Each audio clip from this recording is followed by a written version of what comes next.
Hi, and welcome to the New Earth podcast, which will guide you towards awakening and the embodiment of your highest self through holistic living advice, science, yoga, personal experiences, and expert guests. Let's grow together and build a new Earth.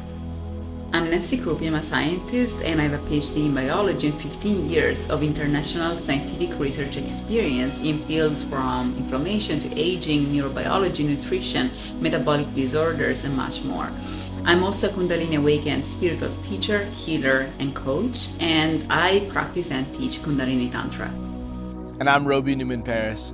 I'm a biologist with experience in neuroscience, and I've studied the ancient yogic sciences as well as other Eastern philosophies with gurus and yogis while spending a year and a half in India and in Bali. I now teach Kriya Yoga, breathwork, and meditation and help guide people in their spiritual development. Hi everyone, welcome back to the New Earth podcast. Today we're going to be discussing family trauma and family dysfunction. Hi everybody. First of all, let's give a shout out to this product. As you know, we want to also give exposure to useful products for you. This is specifically a functional mushroom blend. I really love it. It's easy to use. It contains 15 organic mushrooms and 5 immune activators. It's really good for your immune system.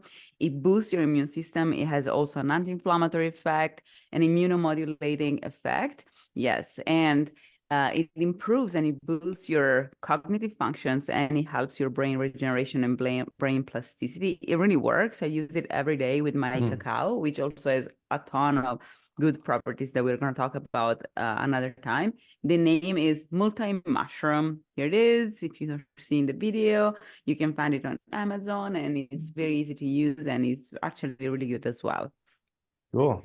So today we're going to be talking about family trauma and family dysfunctions. And I feel like this is definitely one of the major things we all need to overcome in our life in the path towards awakening. Because, that's really the major component of trauma in general and of our unconsciousness during our first part of our life. And so what is your experience? Because we all have in some way experience of family trauma, because again, this is the trauma that disperses through the universe, through our family, until it finally disperses and we can break the cycle of trauma. So we all have experience of trauma in some way. So what is your experience, Robbie? Well, yeah, so I think my experience with family trauma relates a lot to the context of anxiety and depression. Specifically, depression is something that's been in my family for, as many generations as I know at least. My mom had it, her mom had it, and I really saw the kind of dysfunction that it created in, well, mostly my mom's life. I didn't spend that much time with my grandmother on that side, but yeah, just the way that this disorder dysregulates you and kind of controls your decision making, keeps you inside of this like fear, this shadow of suffering. And I really saw how much it affected my mom, and through my own work on healing my inner child specifically, which I've been working on for the past several years. But this is a journey that takes almost the full lifetime, I feel like, to fully heal the inner child. But I noticed a lot of patterns in myself that were kind of passed down through the generations to me. And this relates to just different like thought patterns and ways of being in the world. And it can be something as simple as, if you face a hard situation, you kind of go into this loop of like, oh, I can't, or feeling like you don't have the power to overcome something, and then that makes you feel really low. It makes you feel lesser. And that kind of depression, it also relates to, I think, self-esteem, where a lot of people, when they're afflicted with depression, they don't think of themselves as, the beautiful, amazing people that we all are if we truly express our potential. So when you feel this kind of lesser than, when you feel like there's nothing good in your life that's shining, there's nothing to look forward to, there's nothing that you enjoy, you know, it's really hard to live a fulfilling life. And what I felt like a lot of times I would just kind of get into these loops of suffering, and it was passed down to me from also being with my mom when I was a little child, because when we're very young, we pick up on the patterns of the adults around us. Like we imprint on them. We understand the world through, at least partially through their eyes. We see how they react to certain situations, and that just becomes the norm for us. We understand that as, okay, this is how you deal with this situation. This is how you respond to it, even if it's not coming from a place of healthy behavior from whatever person you're mirroring. You don't realize that when you're a small child. It just gets integrated into your personality. And that takes a lot of work, as a aware adult to kind of go back and peel off some of those layers and understand, okay, this is a behavior pattern that I see in myself. When I face adversity, sometimes I feel the depression coming because it feels like I can't do it. I feel like I'm stuck. I feel like I don't have the power to deal with the things that are coming up in my life. And to understand that is to be able to shine light on it. And with that light of awareness, you can start to, see the pattern of thoughts and the pattern of suffering for what they really are, which is just, illusion and ignorance. Because you do have the power to like control your life. You do have the power to overcome seemingly insurmountable obstacles, but the only things that are actually holding you back are all inside here, all inside the mind. And when you get these patterns, especially like when you're really young, from the ages of like, let's say 2 to 5 before you enter school, your parents are your primary people that you're imprinting on. Maybe you also have some older siblings. I was an only child, so for me it was my parents were kind of the sole source of my view of understanding the world. And when you walk back through that, you have to like really understand, okay, these people weren't perfect either. These people had things they were working on. These people had blind spots. These people had points of ignorance. And to kind of accept their flaws and then see how you embody their flaws and then allow yourself to release them and allow yourself to grow through them. But it's a long journey and it takes a lot of work. And I've been working on this for many years now, and I started like noticing these things about myself. I was 12, and that's when I kind of started consciously to get rid of these things that I felt were like holding me back, that I felt were, creating this suffering and this seeming lack in my life. So it's important to start as soon as you can, because it does take a lot of time and a lot of effort to peel back these layers, because they're so innately just in our core from the earliest time that we were forming our personalities and the ways that we interact with the world. These things kind of really got deeply embedded. So yeah, I think that inner child is something that's really important to talk about for this discussion. Absolutely, absolutely. I mean, you said so many things that give me so many interesting points to talk about that I don't even know where to start from, because it's really like, so there's one thing that I think it's important to say when we talk about family and family trauma, which is the what is called the myth of the cave of Plato. So Mm-hmm. Plato, how do you say in English? Plato or Plato? Plato, Plato, Plato. So Plato but was either way is fine. Yeah. a philosopher, an ancient philosopher, and he created this idea, this story about the cave. And he said that basically, when you are born in a cave, and that's what you experience of the world, and that's what you think the world is, until you decide to get out of the cave and you start exploring the world, and so you see the rest. So our families initially are like our cave. And so basically we all think that that's the world until we start going to school. But even when we go to school and we are young, we perceive anything different than what we have at home as strange and unusual, because we think that the norm is our parents, because we also tend to Exactly. love them and to have a lot of respect for them. They're our authority, right? And so we think that whatever our parents do and tell us and teach us, that it's correct, it's proper, it's the right way of doing things. So even when we go in the world in the first years of our life, that we are very unconscious, we're kids, we don't really have this intelligence, this understanding that, Hmm. our perception and the world we experience every day is just a partial and sometimes even wrong, kind of like we're dysfunctional Right. part Many of the times, I world. would We say. think that absolutely it's mostly dysfunctional. Like as we said during the previous episode, the ego and trauma, we really are born through trauma. Most people are born through unconscious couples. The myth have sex through drugs or alcohol or unconscious behaviors. And because of that, and because they fit in the matrix of society and they do all the things that, consumerism tells you to do, such as having a wedding, all of Mhm. these things, then they bring together having a child and forming a family. And so most of us are actually born through really not consciousness, but unconsciousness. And so it's totally normal that we then have all of these trauma to also disperse in the world. And at the same time, it's also normal that most of our families are dysfunctional, especially because trauma is like a wave that travels through time. And so Right. especially It's wars, so any hereditary. kind of, yes. And so it's like wars, for example, we are a generation that is what, 3 generations away from the Second World War, really. That's my grandparents Mhm. went to the Second World War, and so we are the It could third even generation be, from you could that. even say like four sometimes. I mean, because there's the baby Yeah, boomers that sometimes were four, like but what I right mean is, after that. And then, yeah. yeah, we are not even that far away. Like our parents were Hmm. born from people who went or experienced the Second World War, first of all.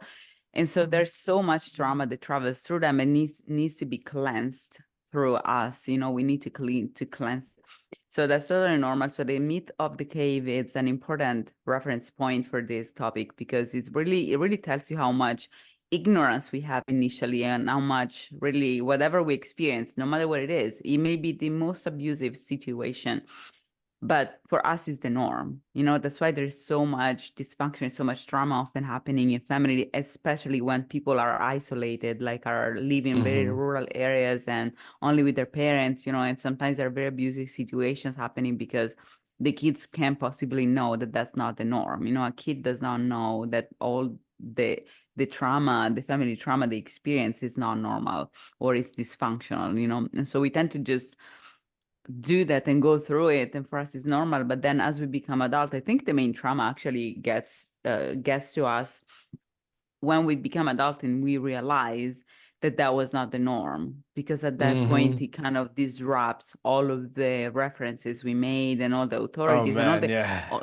yeah, because then we go through really like this domino effect in which you have to go back to your childhood and reinterpret what your parents did to you, what you did, and how naive you were at that time, or how not uh, proper was your parents' behavior, parents that you consider your reference models initially. So all of these things that we need to revise, to review, and to kind of figure out again, I feel like that's already another trauma because it really kind of tells you, oh, I was unaware. I was unaware and very naive and very vulnerable at that time, and I didn't even realize. I think that's a trauma for most of us. Oh And yeah, it's that like is one a, point. I feel like it's like ripping off of a scab. I remember like a moment where, a big part of that was revealed for me. And it was like, I felt like shocked and betrayed. And I felt like my whole life had been a lie. It sent me into this kind of spiral of questioning everything. But it was an important step in like understanding my parents as people rather than as, these kind of like, I guess you could say like godlike figures or like figures of absolute authority that just like, you're like, okay, especially when you're a young kid, you think everything your parents do is perfect. You think everything that they do is 100% in the right and that they have the perfect reasons for all of their actions. But, when you become an adult, you kind of like a lot of times at first you maintain some sort of ignorance about that, where you understand that your parents are people, but you still see them in your memory through that lens of perfection.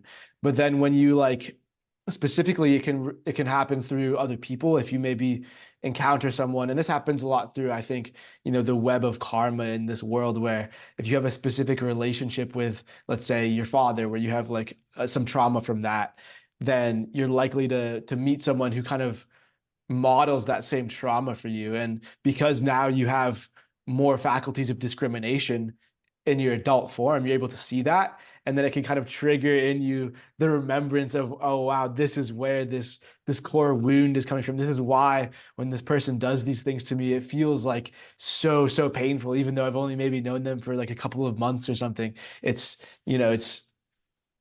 it's really powerful. But then, you have the whole moment of the walls crumbling down and the understanding of, wow, okay, my parent wasn't a perfect person, and You have to reconcile that, and you have to understand that, you know, I mean, at least in some cases they did the best they could. Some cases maybe not, but you have to see their imperfections and accept their imperfections in the ways that they were put onto you. Yeah, absolutely. And I think again, like the real healing from family dysfunctions, and I have experienced that recently also with my family, comes from the understanding that they're just people with their own trauma, that they Hmm. need to cleanse their own trauma, and they did the best they could with the resources they had. And even when we think I feel like that's really the ultimate healing, is when you understand that even if you think they could have done better, they actually couldn't. In the sense that Hmm. psychologically, if someone does something, it's because they really can't do anything else. It's like, even choices that are very abusive, in a sense, and like they had the choice of doing something different, they didn't. Ultimately, if they didn't, it's because the resources they had told them that it was okay and it was better to do what they did. So in the end, everybody kind of acts for their own good, and sometimes people are masochistic, and so their own good is hurting themselves, and Hmm. sometimes people are sadistic, and so their own good is hurting others. And so, but if someone is sadistic, is sadistic, you can't change that.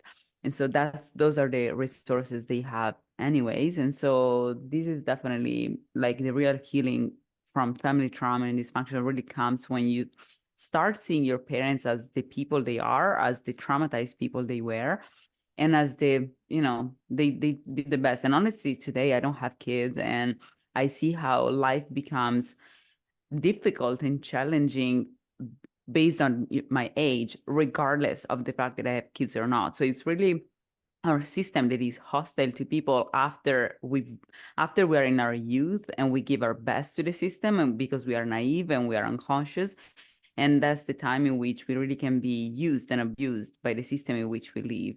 But after we go past that honeymoon phase, then at that point we become animals to be rejected and butchered because we are not useful anymore. And so I feel like oftentimes we perceive as parents being stressed out because have kids and they don't have time and blah blah.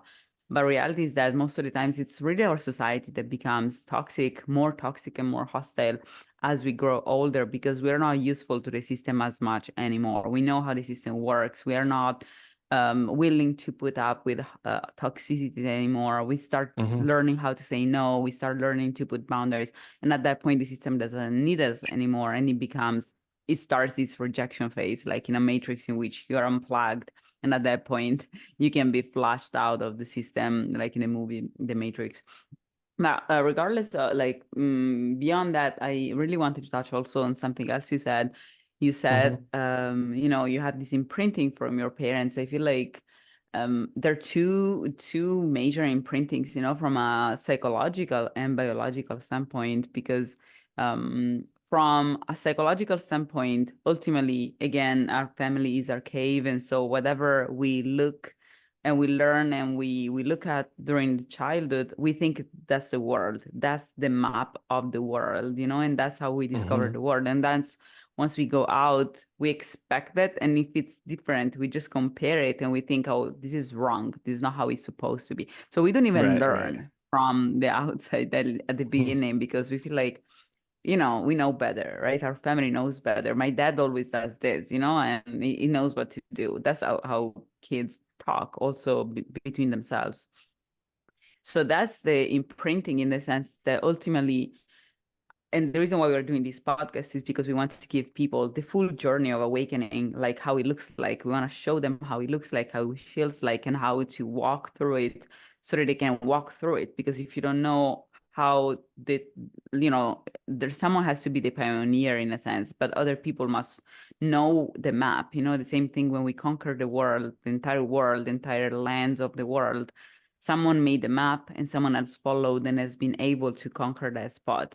Same for people. There are some people that are more pioneers and they can open the way for everybody else to follow, but most people need to know how the land looks like. And so the fact that we in our family have that land and we don't have any any idea of the rest. And we perceive initially everything else as just wrong, not as the rest of the path. It's just different, and so it's wrong.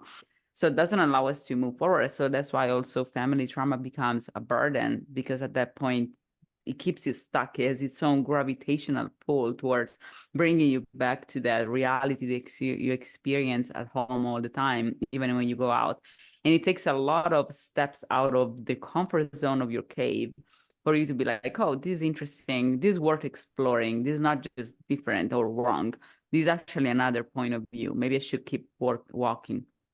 And so we only know what we learn in our families. And so if your family is, prone to depression or prone to certain kinds of behaviors or certain kinds of behavioral patterns in the world and in dealing with things, then that's what you learn. That's your map. That's the book of the know-how, conquer the world, know how to survive. That's what you got from your family. That's why the know-how is so important in general to allow us to achieve success.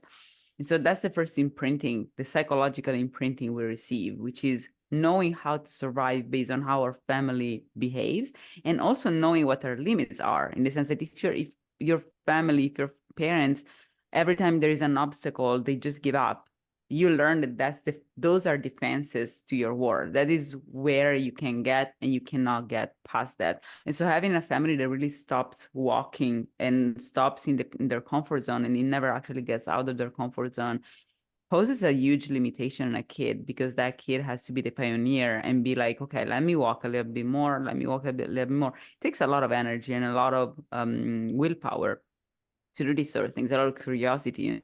I feel like you're very curious, and that's what allowed you to break the cycle.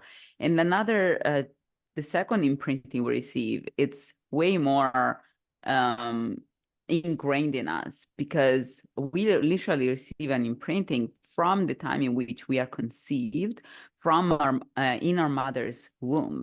And so that is the epigenetic imprinting we receive. So epigenetics, just for people to understand what it is, epigenetics is the science that studies how the DNA is used in our body. So you can have all the genes you want, and you can receive, a gene for blue eyes. Just giving an example. This is an example that really in biology does not apply. But let's say you have the gene of blue eyes. But for you to actually have blue eyes, your cells have to use that gene, and in certain times of your development, so that you develop blue eyes. If your cells don't use it, it's like you don't have it. So epigenetics is the science that studies whether and how you use that gene, and in what way it's regulated, its expression is regulated. So epigenetics is really modulated by environmental factors. So by temperature, by what kind of things your mom eats, or how much sun she goes through, and what moods she has. Because ultimately, our mood that's a big one. Yes, our mood causes molecules to be released in our blood, and our body to function in a certain way, and also our habits, because what we think ultimately determines what we do every day, how we interact with people, what kind of voice we have, what kind of vibrations we have around, what kind of music we listen. All these things that we do every day that ultimately are what our kid experiences while in the womb. All those things filter through our body and through our ears and through our perception as women, go through the body and get to the womb, to the fertilized egg.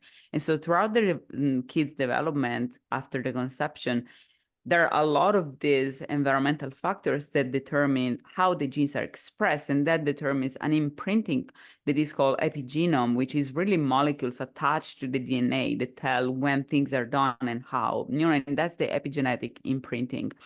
And that determines what kind of person you become, also what kind of personality you develop, what kind of things you're more prone to. It may be it may have a very heavy impact on your development. So maybe like the major traits are just genetically determined, but then the subtleties like personality type and all this kind of stuff are really affected by epigenetics a lot, because that's all the fine tuning. So we receive a lot of imprintings from our family in ways that are beyond our comprehension sometimes, and also even difficult to overcome, because epigenetics is not something you can overcome that easily. You really need to change your lifestyle. So that is something that I think we cleanse, and I'm doing it right now. For example, like we cleanse only when we get to the point of understanding that we need to change our lifestyle. And so we start meditating, or we start changing our diet, or we start changing our habits. We start understanding that we don't have to go through that. When we encounter a challenge, we can deal with it in a different way than what we learned. So all these things are things that we kind of cleanse as we grow older. So you're probably right. It may take an entire lifetime for some people to get rid of all of these things. And it's not by Yeah. chance that many people, I think, kind of make peace with their parents on their On their deathbed. deathbed. Yeah. Yeah, like they make peace with their parents when their parents are dying, because finally they see them in the uh, frailty, in the vulnerability that they Mhm. truly have and had since the entire time, like for the real person that they were, instead of for the huge authority that you see as a kid. They see them in their just body and just another piece of the universe. And so I think it really may take a lifetime, but it doesn't have to. That's why we're here. That's why we're doing this That's podcast, where I'm trying so to that help you we, guys to speed up the process. Yeah. yes. So, yeah, speaking about the imprinting, that's Mhm. very interesting. I mean, I think there's lots of sources of imprinting. I mean, if you think about also like the yogic science of Jyotish, which is basically Vedic astrology. It's also another way that I wanted to bring to the conversation about imprinting, and this is on more of like a macrocosmic scale. And I mean, there's a lot of misconceptions about astrology, I think, in the West. And I think, it's more about understanding that the microcosm and the macrocosm mirror each other. There are these great forces in the universe that also operate within our systems. And the moment that we're born, we kind of receive an imprint of the collective whole in ourselves at the moment. So there's certain factors that might have influence on us, but in the same way that the macrocosm and the microcosm are the same, these factors also probably play out in the situations of our family, and they play out in the situations of our mind, and they help shape us into, these seemingly different people. And they give us our traumas. They help us to break through our traumas. Anything is possible. And to go further into kind of this imprinting, I think another important thing to talk about is, so we've covered the ages of, like, let's say like 0 to 5, the very early stages of imprinting, where let's say it's mostly your mother, your father, maybe if there's any other close relatives around, like grandparents, aunts and uncles, or any older siblings. These are the main forces of imprinting that are present in the life. But as soon as you get to the age of 5 or 6 and you start to enter school, then there's a whole other range of imprints that come onto you. And these are societal. And these a lot of the things that you learned, especially let's say you come from a more pure household where, there's good virtues that are upheld, your parents are, awakened, strong people that guide you in a really wholesome way.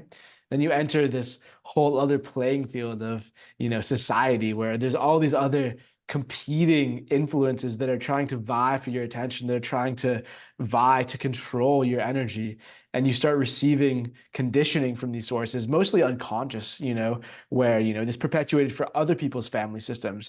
You're in a class full of other kids, and maybe there's some that you become your friends, or some that like you look up to because of certain abilities they have. Like maybe one is really good at throwing a baseball, so you're like, I want to be like him. And then you start to see things that this kid does, and maybe all of them aren't healthy, but you see them as also being something that's worth having in yourself. And that imprint comes in deep. It can also come through your teachers, because teachers really have such a power to shape the lives of young people through not just the lessons that they teach, but the way that they teach and the way that they show themselves as being, leaders and teachers in that aspect. So a lot of times these kind of familial traumas that can be passed down from, their parents to them can also come to you. And obviously the biggest impact comes from your direct relatives, but after all of these sources come in, when you start to integrate more in society, it creates this kind of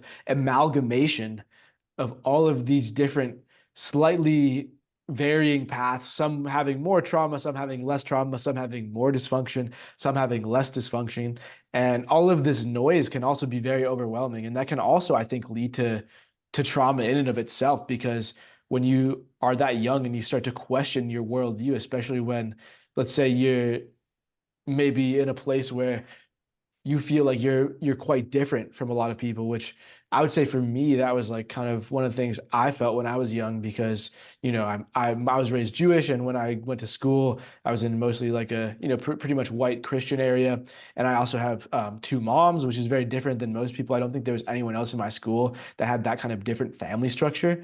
So for me to kind of go into this world where everyone else kind of seemed more like more similar to each other than to me, that kind of, I guess, that shock of being different and also not knowing whether like I would be accepted for who I was and for what my situation was, that for me created a lot of trauma. So it wasn't even necessarily innately from my family, but it was from this conflict, this convergence of the family unit and the way that you view that versus society and how these things come together. And maybe there's certain parts of it that don't really fit. And when you feel like you don't fit into the bigger picture of society, whereas your family is kind of this odd part of it that doesn't necessarily match with what you see around you as societal values and societal norms, that can create a lot of confusion and that can create a lot of trauma.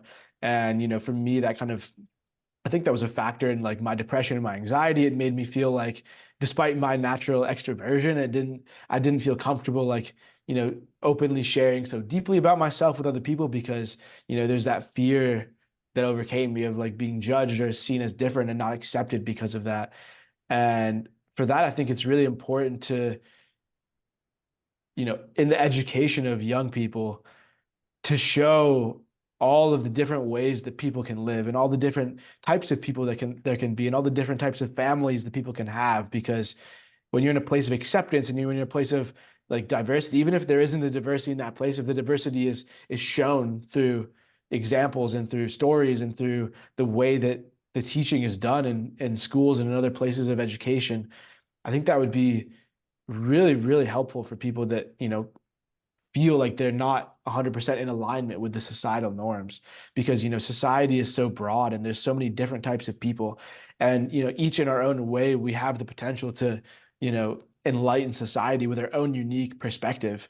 And when you feel like your perspective is kind of the wrong perspective, or is a perspective that is not going to be looked upon as favorably by a lot of people, then it makes you not have the confidence to shine your light. And really what the world needs is everyone to shine their light so brightly that the full spectrum of light comes into being.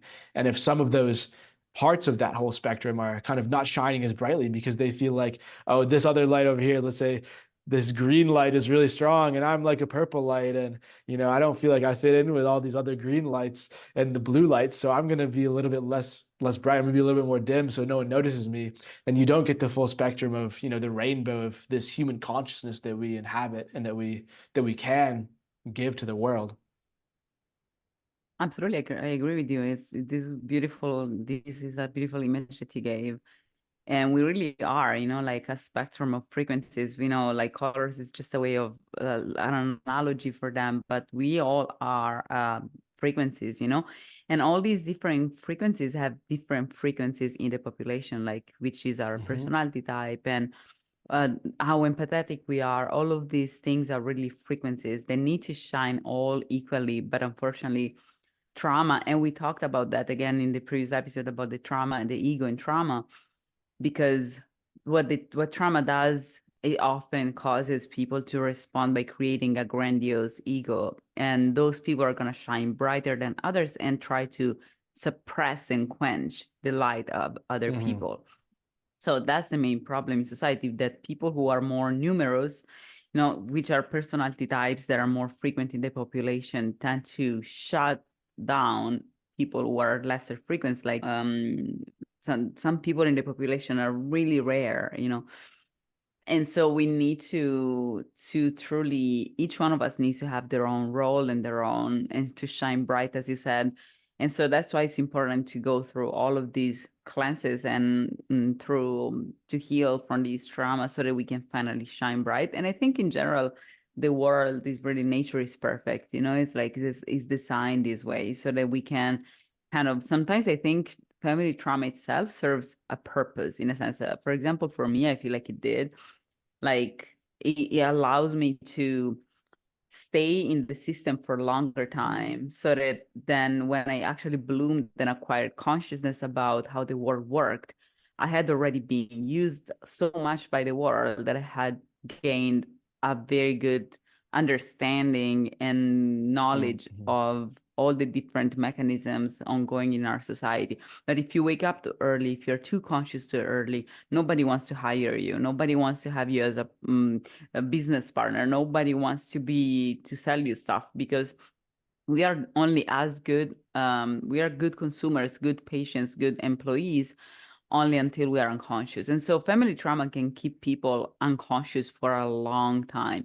And ultimately, that also is functional to the system in which we live in terms of humanity, because most people that are really needed, that need to get to the leadership spots, are oftentimes oppressed if they show their leadership skills right away, because we live in an oligarchy, right? So we live in a world in which only few people and few families are in power, and they don't actually let the population get there.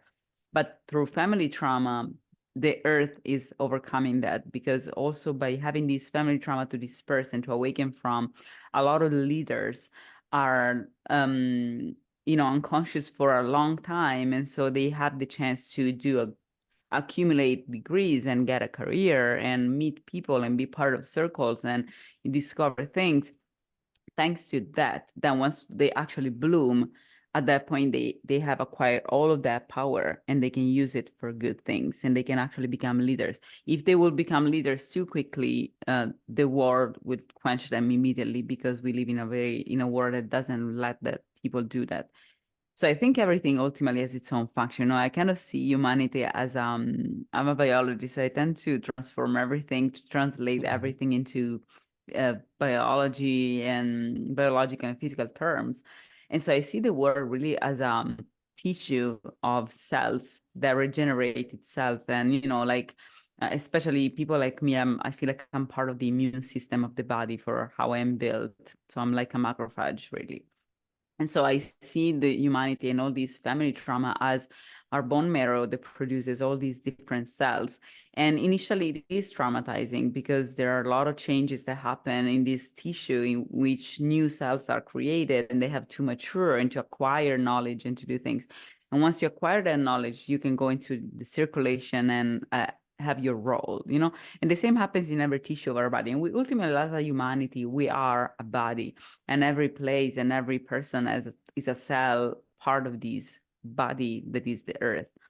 And so I think also family trauma, even if it's something we need to overcome, obviously, but I think it serves its own purpose. So I think we should not try to make it longer or shorter.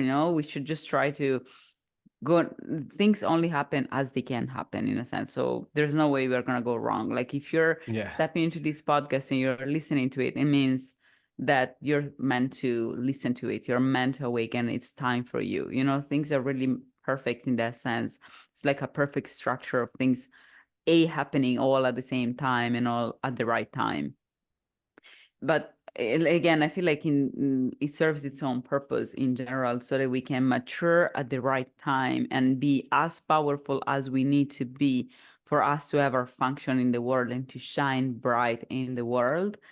And even if things are going to change, it's because it's supposed to be that way, in a way. Like I really believe in a deterministic kind of world, because we are just part of a superstructure as much as our body is. And obviously the cells in our body are not going to know why things happen in a certain way. They just go through them.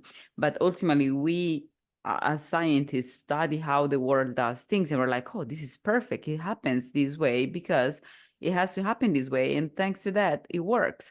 And so we know that there is an intelligence behind everything that happens in our body, because we study that from the outside. But the cell itself cannot possibly understand why it goes through pain, why it goes through trauma, why it goes through this imprinting, why it reacts and behaves in certain ways, and then it awakens to it and finally has its own function. The cell doesn't know, but there is an intelligence behind it. So the same for us, like if we could see ourselves in time from a higher perspective and see the entirety of humanity through history, we will see that we really look like a tissue, that the families are kind of like these this cluster of cells. And one of those cells is the sperm that detaches and goes away, like me, for example, and goes to disperse its genes in another territory. And another one instead is a cell that has a different function. And the function is to feed the roots of this cluster. And so I feel like if we see like humanity like this, that's really like our family trauma is really part of our development as humanity as well. But from Yeah. our perspective, the individuals we are, it can be very traumatizing and very like if we identify with the shape that we are, with the personality we are, which is what we do at the beginning, what we need to do to heal before reaching this perspective that I'm talking about, this big picture view that I'm talking about, we need to really heal from all the trauma for us to reach consciousness. So what is when did you start realizing or like I feel like you said that you're still doing that, but like how do you feel like you have realized that you had some trauma to disperse from your family? Like, because I feel like people want, like, it's very useful to tell people what are the hallmarks, like the kind of like the red flags, the markers that tell them, oh, you have family trauma, you're supposed to do something about it. What is something that like the red flag that was like that awakened you to, oh, I have family trauma, I have to disperse it, I have to heal from it? How did you realize that, and how did you overcome it? Yeah, I think it's a pretty deep question. And I think it's lots of different things. I think one of the major hallmarks is, you know, an unconscious behavior in yourself that you don't really know why you do. So you might catch yourself doing something unconsciously, responding to a certain situation unconsciously with this kind of the same pattern, and you don't really know why you're doing it. Because the thing with a lot of these childhood traumas, especially ones that happen at a very young age, is, just like when you get a when you get like a deep cut inside of you, especially like when it goes deeper into your core, you're going to form this protective scar tissue around it to cover up the wound. So you end up only seeing kind of the outer reflection of whatever happened to you as a child. I mean, like I said, especially things that happen at a very early age, these kind of just become almost core parts of your identity. And you don't realize that this part of your identity is actually a wound or an injury, or a perpetuated negative behavior pattern from a family member, from a parent. So the first thing I would really notice is just certain situations where, without any logical reason, I would act in a certain way, or I'd act unconsciously, or for me personally, I would, feel depressed.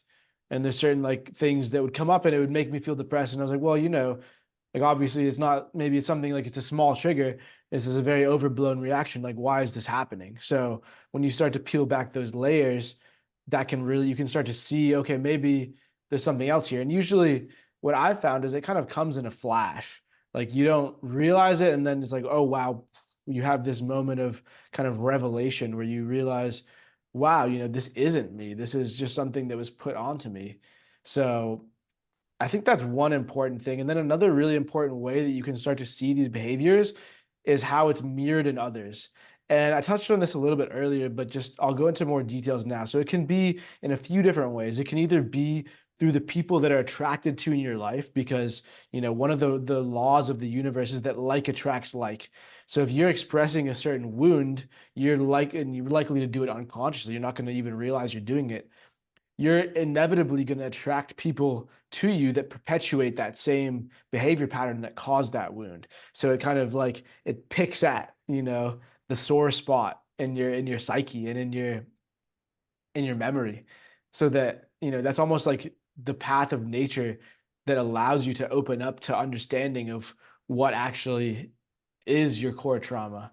And it can also happen through, not just the people that come into you, but like certain even situations that you see as repeating in your life.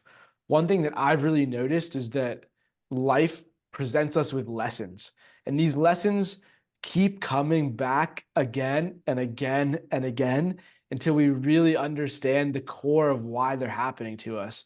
So you might just feel this like you're stuck in a loop and there's nothing you can do to get out of it. And you're like, why are these same situations keep showing up in my life. Like it's not something that you can understand until you kind of pierce the core of understanding, oh, there's certain energy that I'm putting out into the universe. There's a certain way of viewing the universe that I have that's holding me back, or there's a certain behavior pattern that I've perpetuated that's creating this continuous suffering that keeps coming back around to me, this continuous pattern of events.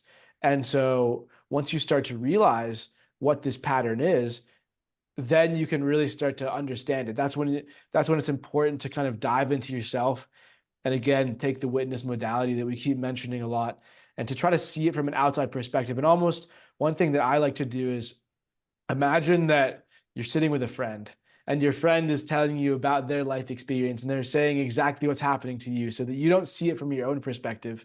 Then sometimes it honestly becomes easy to say, okay, this is the advice I would give you.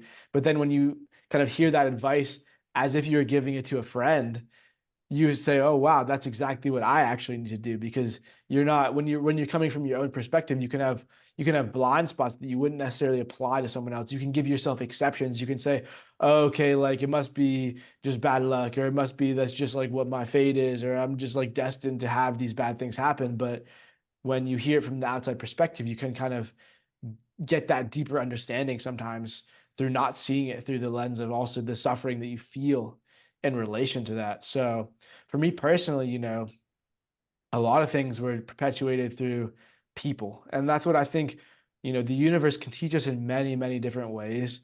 And in my personal journey, a lot of my deepest lessons have come through the people that I've met, because they either reflect something back to me that I've already been working on, or just being in their presence, they're able to see me, or I'm able to see something in them that really opens up a whole new layer of understanding about myself. So oftentimes when you get presented with people that are, a specific characteristics about them that are similar to other people you've met recently, or that put you in similar situations to situations that you feel like keep repeating in your life, then these people are actually there to teach you a lesson, and they're putting you in a place where you can start to understand yourself more deeply. So I guess yeah, a lot of my experience through that has come through people, and sometimes I've had people that just because of the resonance that we have between us have been able to see deeper parts of myself, and were able to say things to me where I was like, okay, wow, I never thought about it that way. And then when you hear that from someone else, from a trusted source, from something that really resonates deeply, then you sit with that, then you can start to like unpack this whole box of understanding, and you start to see where these patterns are coming from. You understand it from you know a more integrated perspective. But yeah, I think that's mainly how I've seen it happen. And then through my own experience, and then in terms of the healing, this takes step by step. And I think a big part, there's a few important qualities and techniques that I would employ. I mean, number one is that, again, the witness modality, seeing the story of your life from the outside perspective, trying not to judge it, trying to see it for what it is in an objective sense rather than a subjective, painful sense, so that you're able to understand that, the people that caused you harm, the people, your parents that put these negative loops onto you, they weren't doing it consciously. They were just perpetuating their own loops. And that's a really big thing. Another thing, and I think this is something that, is really, really critical, is gratitude. When you are always focusing on the negative things around you, you get stuck in that negativity, and that's all that you see. And there's so many things out there in the world. There's so many, societal patterns that try to also force us to focus on the negative things, like the news, for example. You notice how, 95% of news stories are negative. It's because they're designed to keep you into that suffering where you're easily controlled, and you're not following your heart. You're living through fear, because when people live through fear, they're easy to control. But instead, when you live through gratitude, gratitude is the antidote to fear. So when you feel grateful for all the positive things you have in your life, you start to see, okay, maybe these negative things, even though I thought they were exerting this great influence on me, really that's only a very small part of what's happening to me. And there's all these things that, are amazing miracles that are happening in my life every day. And when you start to view the world through that perspective, then the healing almost just flows through you. Um, but yeah, I would love to hear also some of how you've learned and grown from this, Nancy, because I know that this is something that I think people could also learn from, because every different perspective gives people different little keys into their own situation. So yeah, I'd love it if you could share a little Yeah. bit about your own experience. Yeah, like first of all, I love what you said also about meeting people that give you lessons that has been and the gratefulness that comes from it. Because if you start Hmm. seeing the world in a gratefulness and you start receiving, being in the receiving mode and being like, you know what, maybe this person is here to teach me a lesson. Let me observe using the witness modality and see what happens and how I react to it. And let me observe my reactions and let me observe what they do. If you're in that witness modality, it's so powerful. It takes so much power away from the trauma itself and gives power to you to change the outcome. It's incredible. I always suggest people to use the witness modality, and we can talk more about all of these different techniques. Probably in another episode, we may be talking Yeah. about PTSD, for example, and we're going to be talking about the witness modality. This is so powerful, but also the trauma bond itself is incredible because like I feel Mm. like we start realizing about our family trauma, as you said, when we start encountering all these people that we feel attracted to and we don't know why. And the reason why is called trauma bond. So the trauma bond is when you basically encounter someone who has the same archetype of one of your family members that traumatized you or that you have a trauma bond with.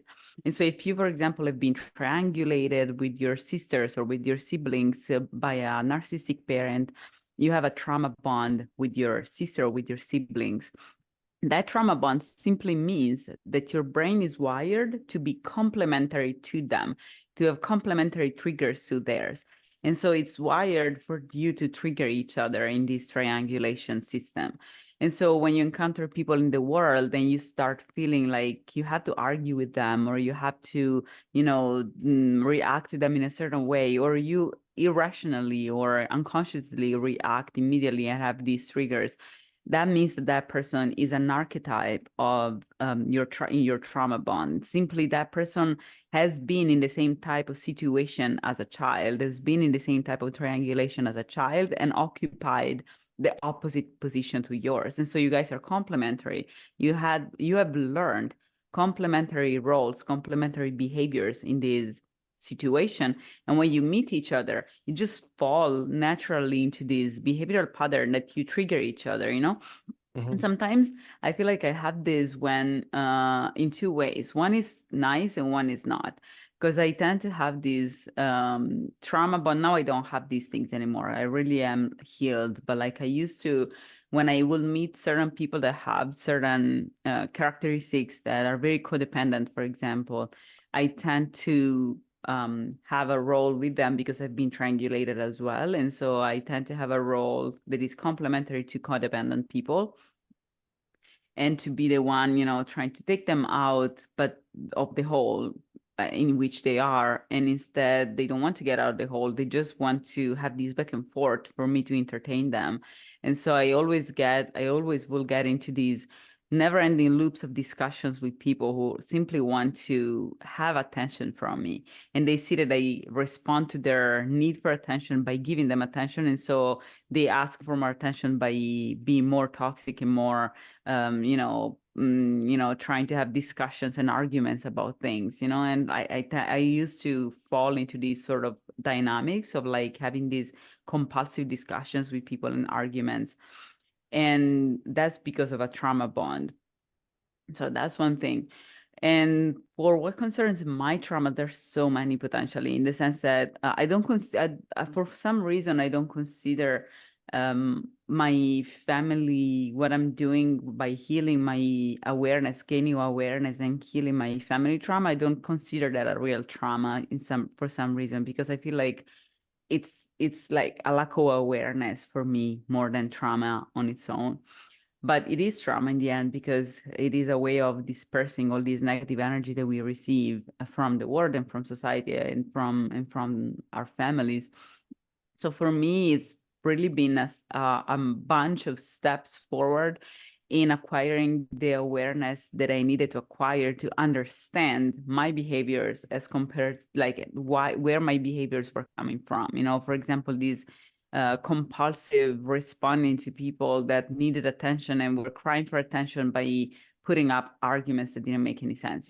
That is due to my family trauma, for example. But I don't have that anymore. But now something that I feel like I've been healing really recently, because I still had some lessons to heal, and I had the lesson like a couple of days ago from a person, and that I keep attracting these people that still see me as that complementary individual that I'm not anymore. But I feel like they're so used to people like me still being stuck in that modality that they still kind of expect for me to be traumatized, and instead I'm healed. And so the witness modality is pretty powerful, and I use it a lot.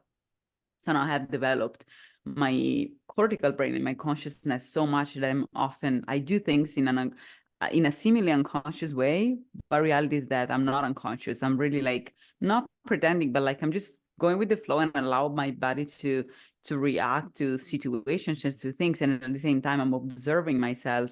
And by observing myself, I'm healing myself. So what happens is that one thing I healed, and this is kind of a complex case, because certain manipulations that I went through or that I experienced in my life can be extremely Machiavellian, extremely advanced. And so I'm healing from those things. And so step by step, I'm figuring out all the strategies that I used to fall into, all these traps I used to fall into because I didn't know them. And now I know them, and I recognize when people use the same strategies. So one strategy that narcissistic people use a lot, like the most advanced narcissistic people use a lot, is what I call the butterfly field.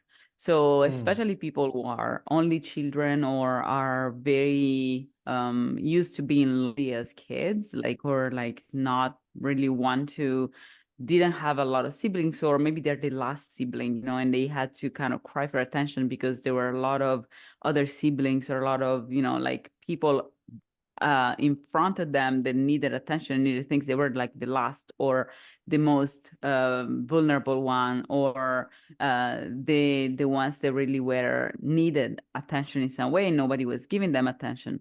So those people tend to develop a strategy to get attention that can be very, very complicated. And this strategy, I call it the butterfly field. So basically, for them to get attention, what they do is they create a field, like not physical, but like through situations and words and things. They create a situation in which others want to be attracted to, want to go to. For example, and this is what we do in general when we make restaurants, when we make places and stores where we want for customers to go. We create a place, a space where people will want to go to. And so once people go there, then at that point we can sell them things, right? And so these are mind kind of like a psychological strategy that can become very abusive and very narcissistic if done with the wrong purposes, which is what capitalism ultimately does. But like this is a strategy that really comes from our ego. And people who are lonely or don't have enough attention tend to ultimately, instead of crying for attention because they realize that it's ineffective, they start developing these passive aggressive strategies. And so this is what also people who are narcissistic or more, very lonely and need attention basically do. Like what they do is, it may be a kid who is like, okay, you know what? Let me have this collection of books that I can show so that this person really likes my books. And it's going to be like, and this is a strategy that men, for example, use a lot when they're kids to attract women, it's like, hey, let me show you my butterfly collection, right? This is really something we have learned to attract people we don't understand, for us to not feel lonely. And so for me, I'm like, because I have this personality type that I'm very independent and very not codependent, I have been victim a lot of these sort of strategies from people who are codependent instead. Because if it was for me, I would never go to visit them, in a sense. I will never You don't want need to see an their interaction butterfly with them. collection. What? You don't want to see their butterfly collection. I mean, I don't need to. I tend to just, you see, like I'm in the United States. I'm from a small town in the south of Italy, and then I lived in Rome for 10 years, and then I moved here. So I'm very like, I want to explore, I want to do. So if you had to put me on a leash, I would be the balloon that keeps flying away, like. And so I constantly am a victim of these sort of people who instead are very codependent. They need me to give them attention. But if it was just for me, I will never give them attention because I don't need to give them anybody attention. I'm just on my own path, on my own journey. I'm having fun. I'm trying to explore. So I feel like I've been a victim of these sort of strategies a lot in my family as a kid. And so I associate them with love, because that's the Mm. problem. That whenever something happens in our family, because we believe as kids that our family members love us, then whatever they do to us, we associate this with love. And so we think that those behaviors are love. And so when we meet toxic people that are as toxic oftentimes as our family members, and they do the same things to us, we are like, oh, this is love. It looks like my family. Hmm. And that's how we perpetuate then toxic relationships. So something that I feel like this is the ultimate thing that I had to learn, because it's a very sophisticated strategy, is this to when people create this field to attract me in order for them to get narcissistic supply from me, or like to get something from me. And this field, like this creating this butterfly field, may have very various forms. For example, just lately someone did it, like it can be an ego feeding, love bombing kind of strategy, and that's the field Hmm. in which you want to be, because it perpetuates the narrative of your grandiose ego. And so, by making you feel grandiose, that's the field in which you want to hang out, or by, I don't know, a lot of people attracts you in through, giving you things that they know you want, including drugs or alcohol or things that they know you may Mm. want, so that you get in, and once you get in, they can hook you in and like get things from you. A lot of people use this strategy. I'm a woman, and I as a woman, I have been through these sort of mechanisms a lot, because men do this as part of our regular, you know, conquering strategies for women. Like, so I feel like this is so common, but there are people who do that in a nice way and people who do that in a very, very abusive kind of way, because what they actually want from you is not good. It's not just, I don't know how else to attract this person. Let me try this strategy. Some people do that with the actual purpose of hurting you. And so those are the people I'm talking about. So I had to go overcome this trauma, because the people that do that with bad purposes are really narcissistic. And so those people need to heal, and they can't possibly have healthy and loving interaction with you. And so I had to heal from that, because I had to start associating their faces, their eyes, their behaviors, their real, like the subtleties of their behaviors with, okay, this is not love. This is a toxic person that has a trauma bond Hmm. with me and thinks I am the other character in their story, but I'm not anymore. I used to be, I'm not anymore. And so they don't see, they can't possibly see past their egoic modality, and they can't possibly see that I'm not that person anymore. And so they keep trying to create this field, thinking if I put this thing here and this thing there, and if I am submissive with this person, so that they think I'm feeding their grandiose ego, and if I shy it, and if I wave in the air with this object, and they're like, oh, I love this thing.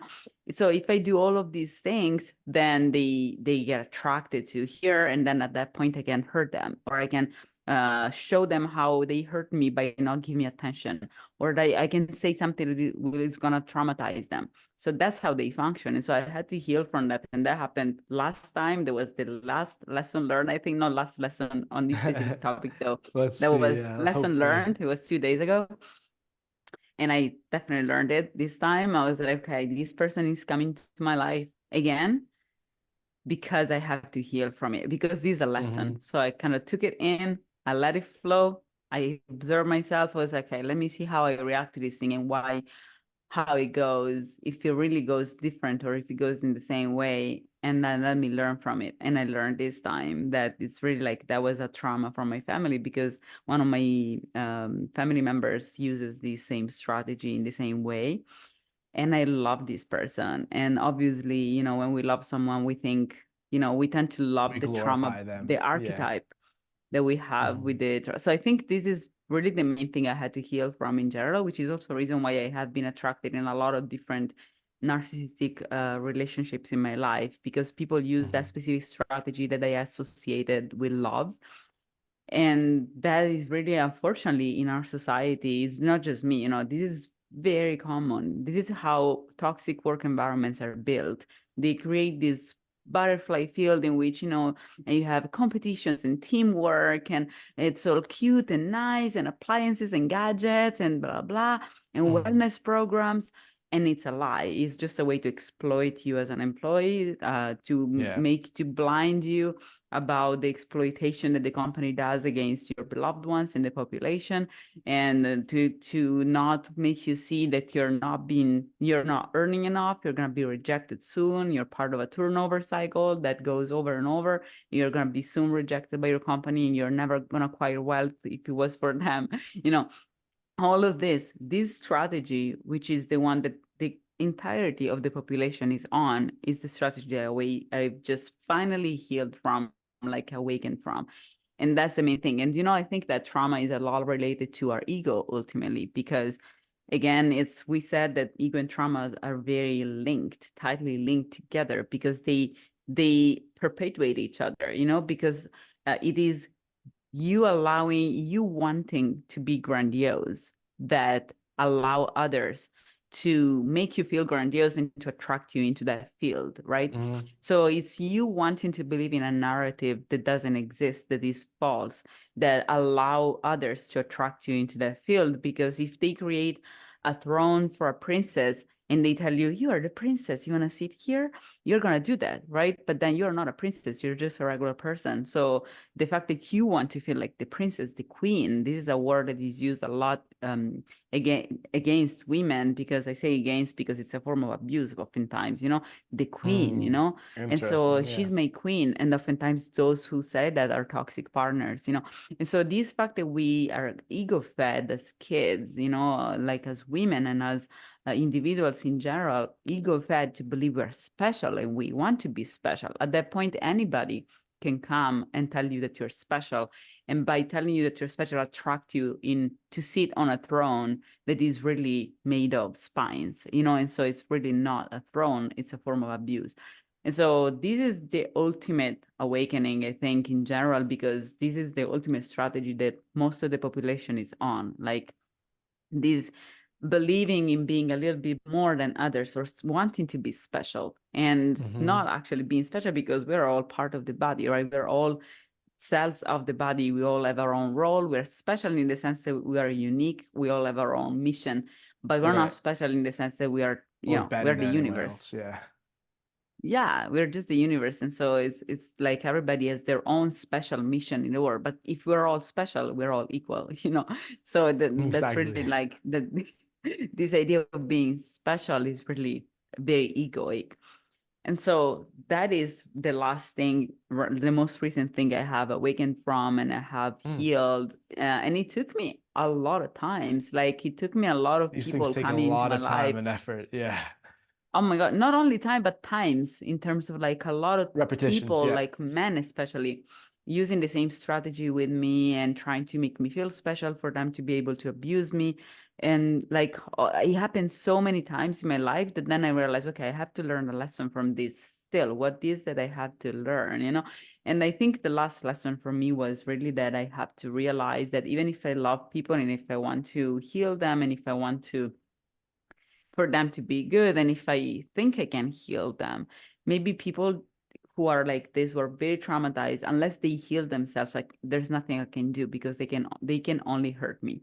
So from now on, next time I'm going to encounter someone that uses the same strategy, I'm going to be like, I'm sorry, but until you heal, there's nothing I can do for you.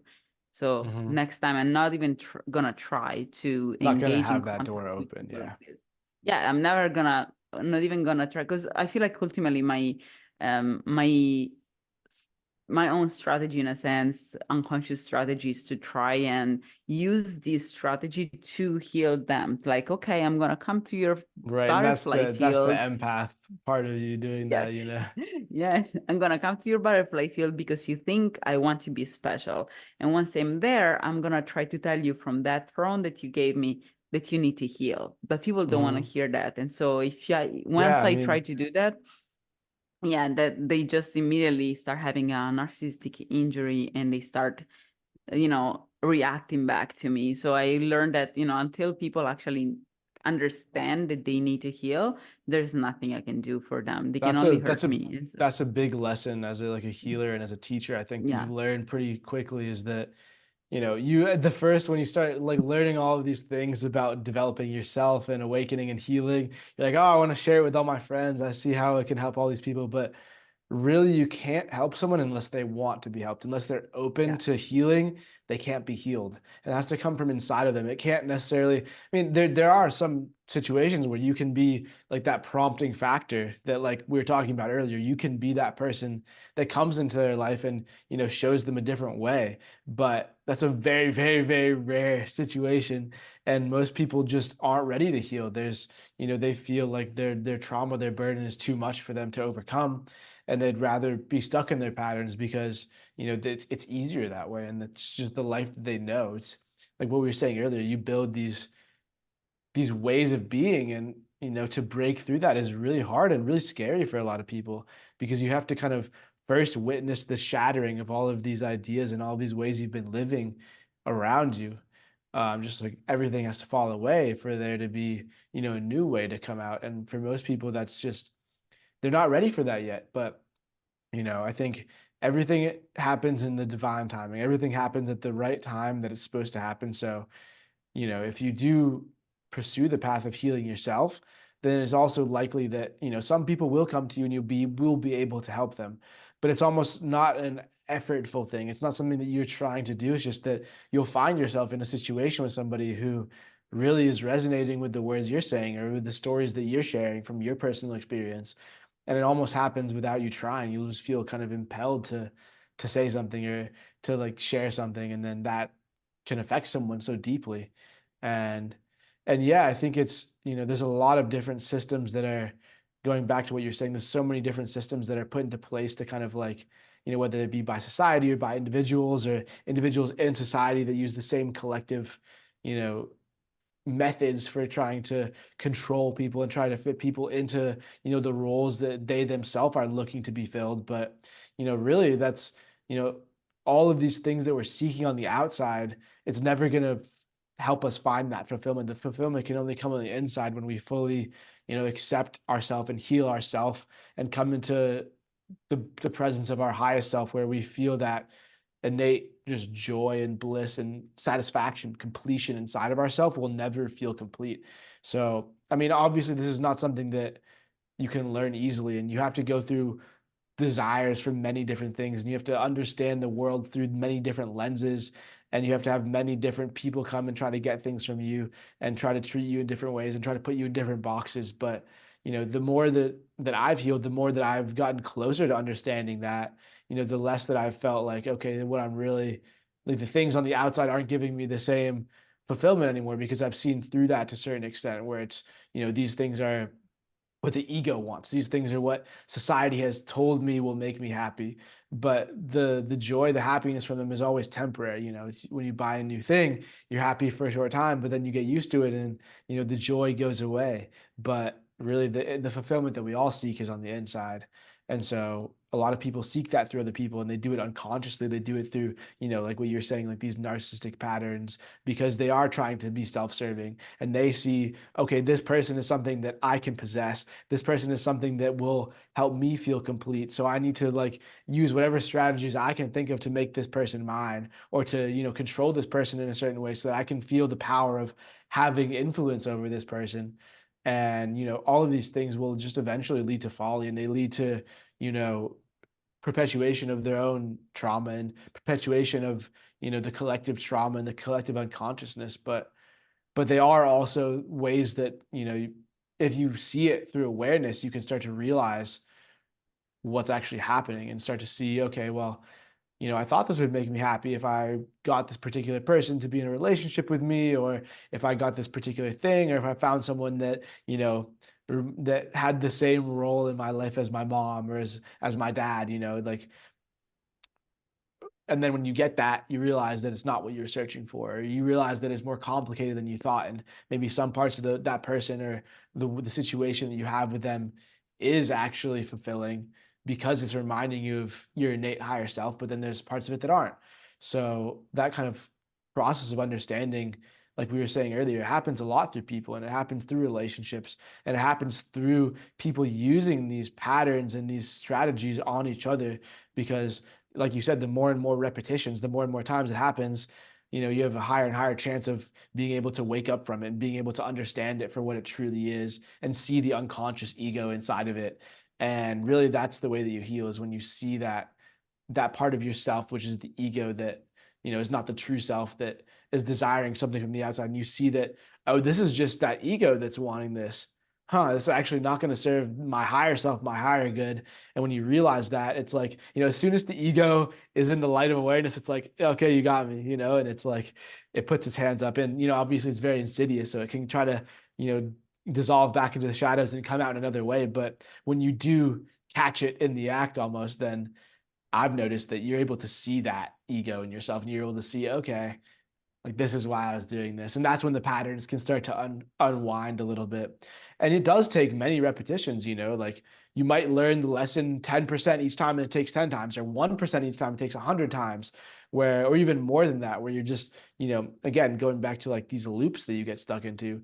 But really what I view it as is each time that you're exposed to that, it starts to push on you a little bit, and it starts to open you up a little bit more in certain ways, so that you're able to see it in a different way. And whenever that load of the trauma load, I think was a word that I used in a previous podcast, but when that trauma load gets so intense that the pressure from being stuck in that loop gets so high, then it shatters and you start to understand the deep lesson that's at its core.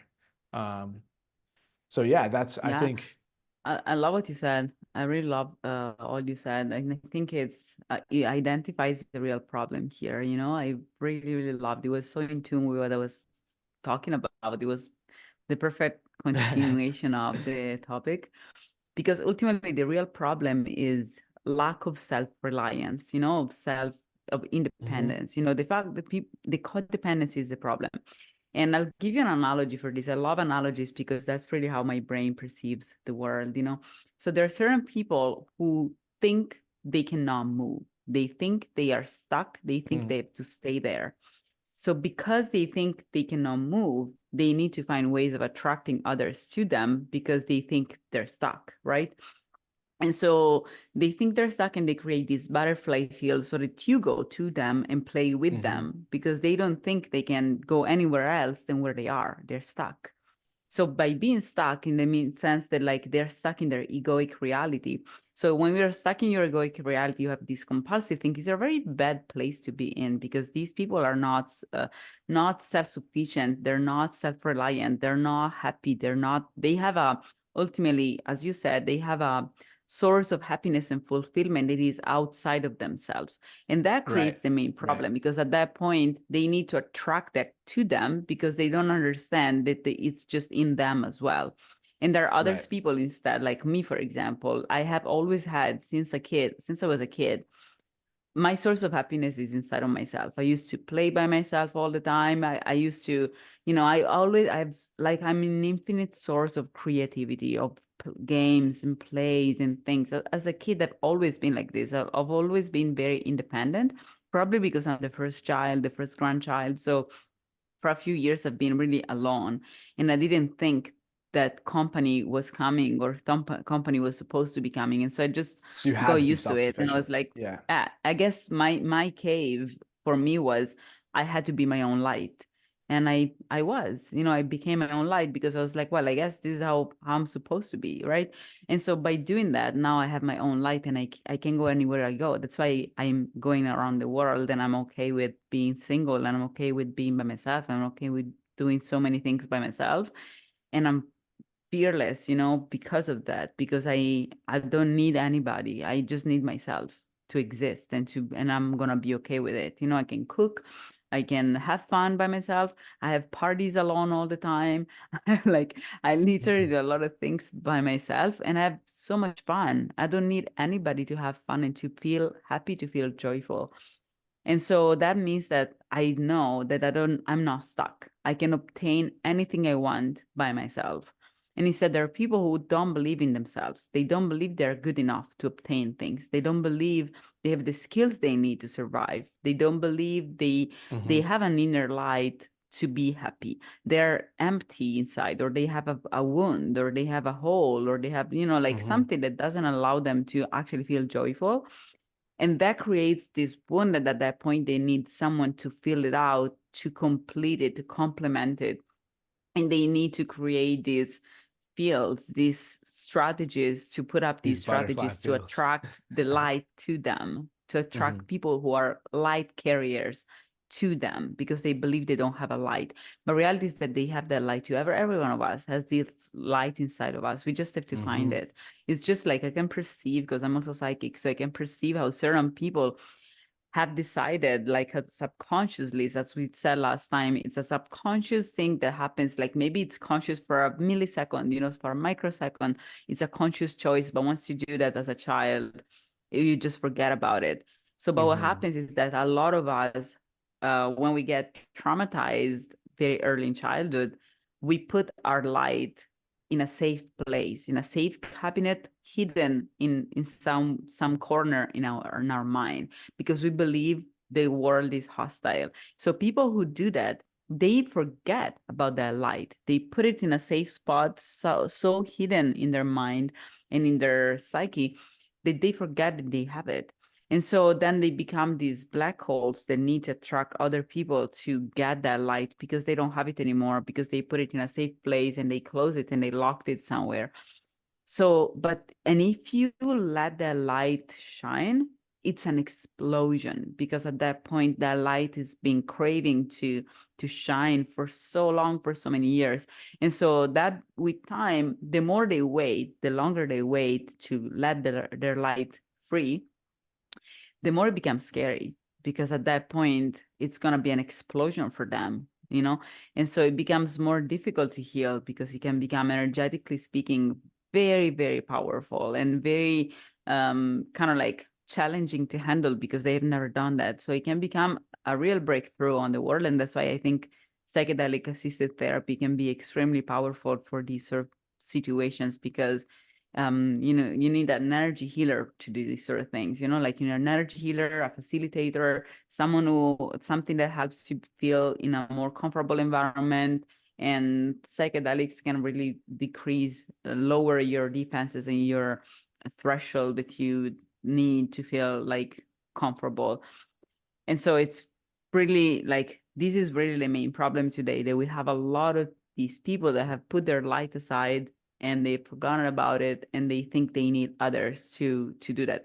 And again, like, this mechanism is something that happens at the individual level as much as the relational level, as much as the systemic level. Like, systemically, most of the companies are created by people who function in that way. And that's why they create companies that are built as a butterfly field. And that's why they create situations that really attract people who have the light, who have the skills to do the business that they want to do, but they don't think they're good enough to do it on their own. And so they attract others who can do that. So these are people who have put their light in a corner for most part. And so those people can become very sadistic, because at that point, if they need you, and this again is in relationship as much as a work, as much as in anything, that's why we go through this constant love bombing and rejection phase, because initially they're like, come to me, right? And once you come, and you're like, but this is, you know, this is just a field you have built for me. This is not true. It's just a lie that you have built for me. And you're The like, I want to butterflies aren't leave. even here. Yeah, I'm just what you're talking about. This party sucks, you know, like. And so when they see that you're disappointed about what they have created for you, because that's what happened, that we go through this love bombing phase, and then we're like, wait, what? This is a fraud. This is not true. This is not, doesn't make any sense. You know, it's a scam. So when they see that you don't like what they've done, you perpetuate again their trauma of not being good enough. And so at that point, that triggers in them this sadistic thing of wanting revenge. And then at that point, they reject you, because that's really hard. And so we have a whole world built by people who function this way. An entire world. Our politicians are like this. You know, like our entire world is built by people who have this sort of trauma and who constantly create butterfly fields, nations, you know, land of freedom. Seriously, like, and then people get here and they're like, this is not a land of freedom, this is a concentration camp. I have 3 jobs. Like, when am I gonna be free, you know? And so this is like the thing, like then people realize that, and they're like, oh, okay, you don't want to be here, then leave, like, Right, and so it right, becomes right, this right. this game as kids, that you build a playground, and you try to attract people, and then once they don't like it, you're like, okay, it's an injury for you, it's a trauma for them, the fact that they feel like you are not appreciating what they've Hmm. done to just attract you there and play together, because they feel like they can't move. They feel like they can't obtain things on their own. They have to stay there. And the only thing, if you're alone, imagine if you're alone and you feel lonely and you feel like you can't move from the place where you are, what are you going to be? What are you going to do? First thing you're going to do is you build a bait to attract someone to you, because otherwise you're going to be lonely for your entire life. And so because they feel lonely, they attract you. So I feel like that really, like, a lot of families have this trauma, because families ultimately are places where oftentimes some people cannot move. For example, parents, parents tend to have, as adults and as they grow older, especially, they tend to develop Munchausen syndrome too, because, Munchausen syndrome is when people feel like they pretend to be sick for them to obtain attention, and initially it Hmm. may be true, but then once they see that you give them attention when they're sick, they start doing it again so that you give them more attention, and so it Hmm. develops into a syndrome. And it's the same thing, right? Once people cannot move, or they feel they cannot move, or they grow older and they feel like there's really no way for them to at that point obtain anything on their own and go in the world on their own, then at that point they start building these baits to attract others. And the bait can be Hmm. a sickness, can be a family drama, can be anything really, like. And so these kind of things in our family, even though we talked about it as a something that happens at the beginning of our life, like, we have to overcome family trauma, but reality is that these things act keep happening throughout They our entire perpetuate. life, because our Hmm. family is still there. They just Right. change through time. And so if initially they had a certain type of features because we were kids, as adults, they have to change with us, because as we become more conscious, more aware, then the strategies cannot be the same. But really, most of us have these sort of dysfunctions in our families, unless our family is healed as well. And that's why it's so Which is important to very heal, rare. first of all. Yeah. That's why it's so important to really, when we want to break this cycle, we need to heal, to shine light on everybody else around us, because otherwise they keep us stuck. Because Yeah. if people around us feel like they cannot move, and so they become dependent from us, they're gonna try to be a burden for us, so that we stay with them and we keep them company. So we need to teach people self-reliance and independence, and be able, like, teach people the courage to step out of their comfort zone. And for you specifically, I think it was curiosity, that allowed you to get out of the comfort zone that your family showed you, so that you're like, oh, wait a minute, I feel depressed. But like, maybe I shouldn't feel depressed. What's after depression? What if I don't feel depressed? What happened after? So I think curiosity is something, and I have that too. It's something that can be incredibly powerful, because it's that what allows you to put the head out of your cave and to sneaky peek what's outside, like. And so once you Hmm. sneaky peek, at that point you see something, you're like, oh wait, there's something that sounds interesting, let me see. And so at that point you can move forward. So curiosity is something that we need to teach to our kids, but also courage in general, because we need to teach kids that we're just part of the whole, and this is an adventure, and once people live in the idea that this is just an adventure, it becomes easier for them to explore the next level, instead of being fearful and staying stuck on because otherwise people who are not courageous stay in their comfort zone, and when they stay in their comfort zone, they become the abusers who attract others in the trap, Right. because they feel like they're stuck. But tell me, what do you have to add up on this? Yeah, I mean, I think one important note before we bring this one to a close is that when you start to do this work, when you start to heal yourself, when you start to, heal the inner child and heal, the family trauma that's been passed down, you're not only healing yourself, you're healing your whole family line. When you create okay, this is a line in the sand. I'm not going to pass this trauma onto my children if you have children, or even to perpetuate it in the way that you're behaving in the world yourself. your light shines so brightly that you're actually healing those around you. And I've noticed this in my life, like when I've, worked on myself, I see that, my parents are starting to, you know, be more healed too. And it's just because of it's a result of my influence on the collective family psyche, or the collective family pattern bank of how to deal with certain things with certain behaviors. And when And you you're also stop free, perpetuating. You also stop yeah, perpetuating. When you interact with them, you stop perpetuating in the same mechanisms that you used to perpetuate. And so you kind of like allow their own behaviors to just disperse, and you bring something new. You're like, no, let's do these things in a different way this time. yeah, exactly. And you know it's also clearing like this ancestral burden.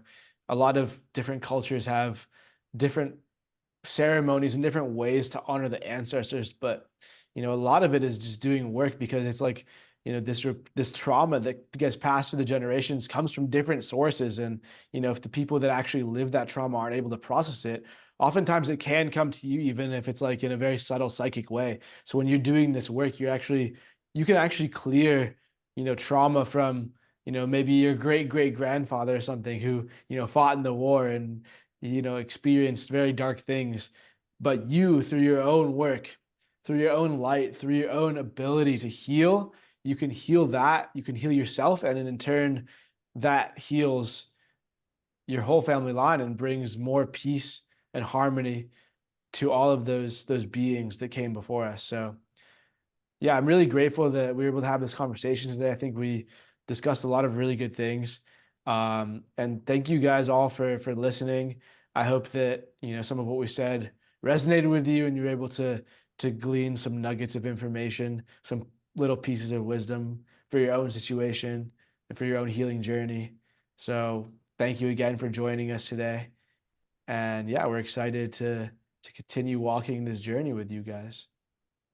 Yes, absolutely. And to give some, take a message from this episode, I think really try to be curious, try to become more independent, and you'll see that also detaching from your family to take your time to heal, because that's important. Because if you stay in an environment that is toxic for you and is hostile for you cannot possibly heal. But once you get out of it and you heal, you can come back and heal that too. You become the healer. Once you heal, you become a healer.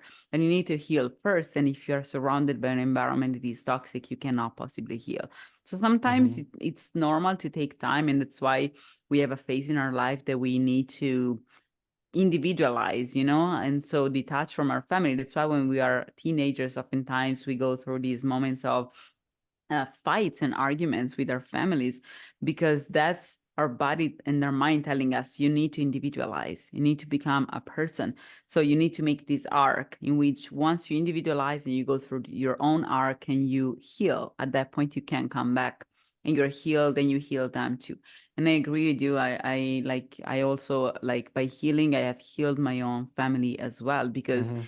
really the main thing is that I stop being the archetype. I stop being the character that my I've been trained to be, or that I have learned to be in my family. So once you stop and you remove that piece from the puzzle, the whole puzzle crumbles, like the Mhm. whole castle of sand and paper crumbles. And so the only thing you need to do is to really withdraw from that system, stop being that piece of the puzzle and come back, and stop being that piece of the puzzle, so that people don't have that piece of the puzzle anymore and things start changing without even you having to do anything.